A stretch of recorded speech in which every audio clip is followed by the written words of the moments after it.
Supone que la subida del salario mínimo interprofesional se quede en un 4% en 2025 frente a lo que dice Yolanda Díaz. El Gobierno prepara una nueva subida del SMI. La subida del salario mínimo sería de casi 900 euros anuales. El Gobierno prepara una nueva subida del SMI para 2025. El Ministerio de Economía, enfrentado con el de Trabajo, ha propuesto que el incremento sea acorde al del salario medio en España, que aumentó un 4%. Estos serán los costes que tendrían que asumir los autónomos. El ministro de Economía anunció recientemente la intención del Ejecutivo de volver a subir por séptima vez consecutiva el salario mínimo interprofesional SMI en España, pero en un porcentaje inferior al que quiere la vicepresidenta segunda del Gobierno y ministra de Trabajo. A juicio del ministro de Economía, el sueldo salarial en nuestro país debería subir al mismo ritmo que el salario medio, esto es alrededor de un 4% para 2025. El ministro de Economía, Comercio y Empresa defendió el pasado jueves que el salario mínimo interprofesional SMI debería subir en 2025 en la línea de lo que está haciendo el resto de la economía.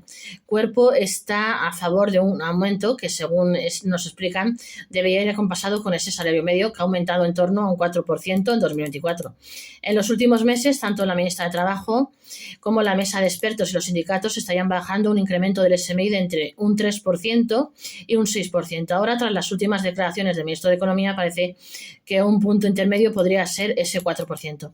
En caso de llevarse a cabo este aumento, sería de forma retroactiva desde el 1 de enero de 2025 y ya supondría el séptimo incremento del salario mínimo interprofesional SMI en los últimos años de la legislatura. ¿Cuánto subirían los costes de los autónomos según la propuesta de Economía?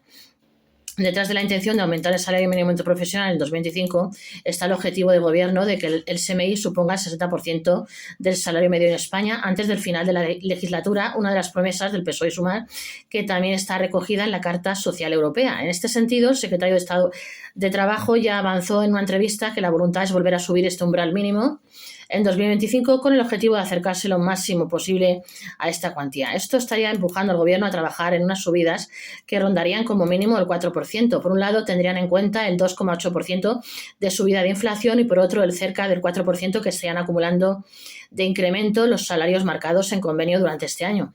A día de hoy, lo mínimo que pueden pagar los negocios a sus trabajadores por 40 horas son 1.134 euros brutos al mes por 14 pagas, lo que supone 15.877 euros al año. Esto, contando el sueldo, cotizaciones y pagas extra, ya supone unos costes totales para los empleadores de cerca de 22.000 euros al año por empleado. Una nueva subida en el salario mínimo podría elevar los costes totales de los negocios en más de 880 euros al año por cada trabajador.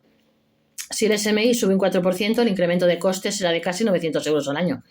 Según se anunció, el SMI sube en la misma proporción que el salario medio este 2025. El sueldo mínimo pasaría de los 15.876 euros anuales a unos 16.400 euros anuales, que serían 600 euros más al mes en 12 pagas. Esto tendría como resultado que a los autónomos les costase unos 900 al año más cada uno de sus trabajadores entre cotizaciones, salarios y pagas extra. Esto supondría que los autónomos tuvieran unos costes de 22.900 euros al año por empleado. Los costes podrían subir hasta 1.320 euros al año por empleado. A las subidas planteadas por Economía se van a sumar también los incrementos que plantean los sindicatos, que son mayores. Su propuesta sería que el SMI aumente entre un 5% y un 6% respecto al sueldo mínimo actual, según avanzó el secretario de UGT. De aprobarse ese incremento, supondría alcanzar en 2025 un sueldo mínimo de hasta 1.202 euros brutos por 14 pagas o 16.828 euros al año. De producirse finalmente el incremento de un 6% que proponen los sindicatos y que estaría alineado con el objetivo del Gobierno de alcanzar el 60% del sueldo medio en España, los costes totales podrían llegar a aumentar en 1.320 euros al año por trabajador. Esto supondría que los negocios paguen por cada empleado un total de 23.320 euros al año.